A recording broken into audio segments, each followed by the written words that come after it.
बचपन से ही दिखने में सुंदर नहीं थी, लेकिन अमीर बाप की बेटी सृष्टि पर उसकी मां जान छिड़कती। मेरी बेटी कितनी प्यारी है, भगवान सबको सृष्टि जैसी बेटी दे। सृष्टि धीरे धीरे बड़ी होती है। एक दिन सृष्टि की सहेली कहती है, तू दिखने में कितनी अजीब सी है, लेकिन मैं जानती हूँ हम सब में सबसे अच्छी शादी तो तेरी ही होगी। तेरे पापा अमीर जो हैं। और बता नहीं सकते यार, दहेज तो हर कोई देता है, ये क्या ज्यादा ले जाएगी अपने पति के लिए? अरे बड़े शहर में कोठी है इसके पापा की। अरे पापा की है ना, कौन सी इसकी है? इसकी होती तब तो कोई भी लड़का इससे शादी कर लेता।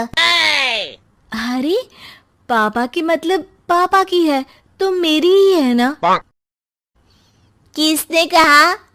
अब तेरी तो तब होगी ना जब तेरा भाई ना हो। वैसे भी शादी के बाद सारी प्रॉपर्टी भाई के नाम होती है। सृष्टि समझ जाती है कि उसे किसी भी हालत में माँ बाप की सारी प्रॉपर्टी को अपने नाम करना है, लेकिन कैसे? एक दिन सृष्टि का भाई शीनू कहता है, बहन क्या कर रही है? तुझसे एक बात करनी है।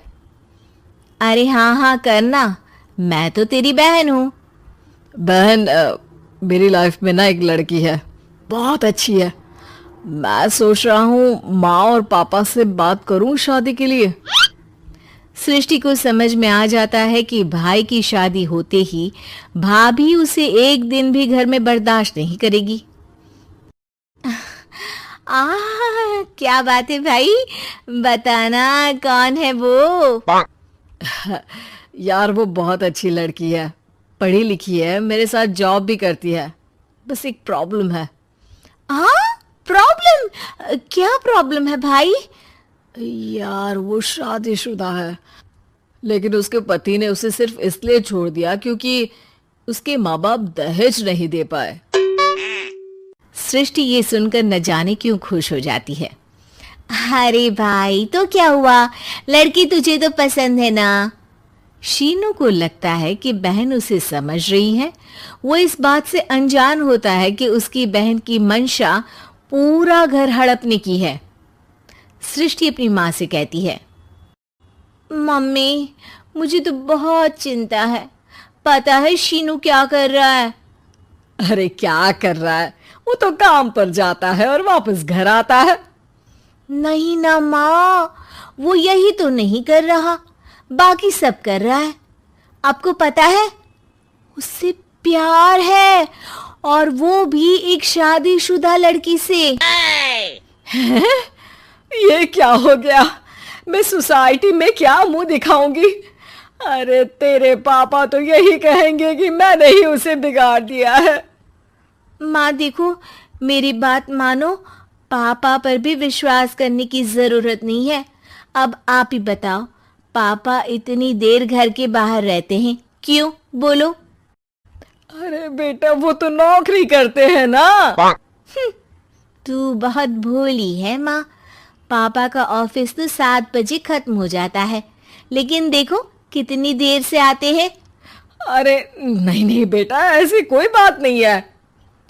सृष्टि माँ को एक औरत से बात करते पिता की फोटो दिखाती है। देखो माँ कैसे हैं पापा। मैं ना कहती थी कि पापा सही नहीं है। मैं तेरे पापा से बात करूंगी, दे फोटो मुझे। ओ माँ, वो तो डिलीट हो गई। लेकिन चल, तूने तो देख लिया ना। पापा से बाद में बात कर लेना, और हाँ मेरा नाम बिल्कुल मत लेना। हाँ माँ।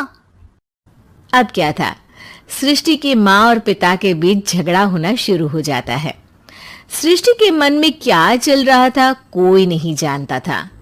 एक दिन, माँ सृष्टि के लिए एक लड़का देखा है, वो लोग शाम को उसे देखने आने वाले हैं।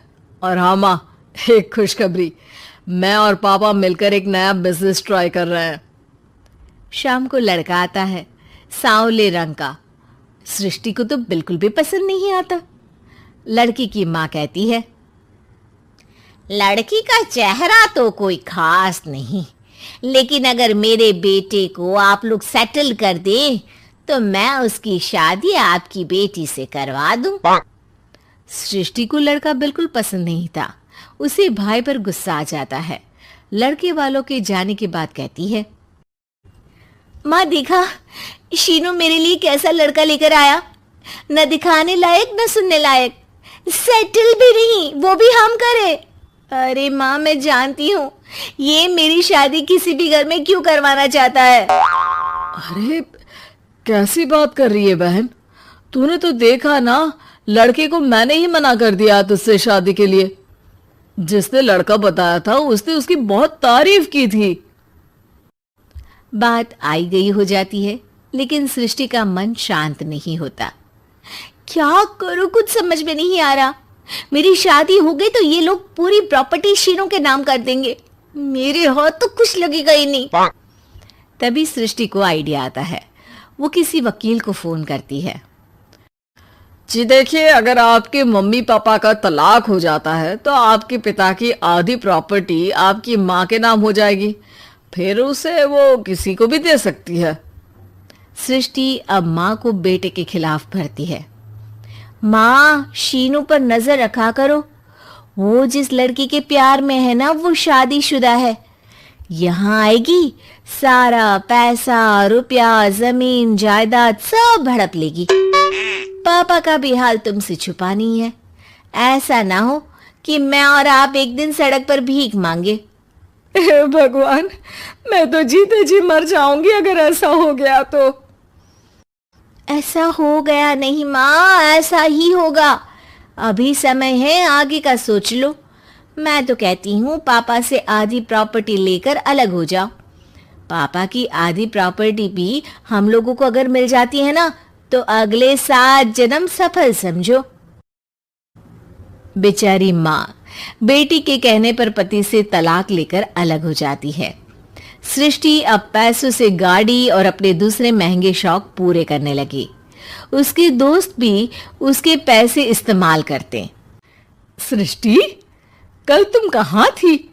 मैं सारा दिन घर पर अकेली थी। तो मैं क्या करूं? मैंने ठेका तो नहीं लिया है ना तुम्हें संभालने का। माँ को सृष्टि से ये उम्मीद नहीं थी। वो बैठकर रोने लगती है। वहीं उसका पति यानी कि सृष्टि के पिता आ जाते हैं। मैं जानता था कि तुम्हारा यही हाल होगा, तो आपने मुझे रोका क्यों नहीं? मैं रोकता तो तुम रुकती क्या?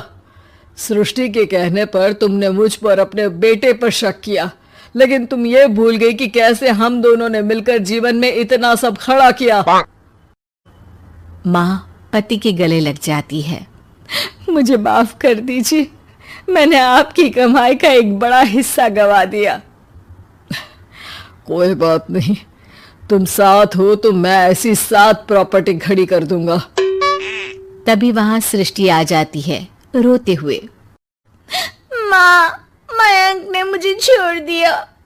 वो बोल रहा था जब तक मेरे पास पैसे थे तब तक ही वो मेरे साथ था। पापा, माँ, मुझे माफ कर दीजिए।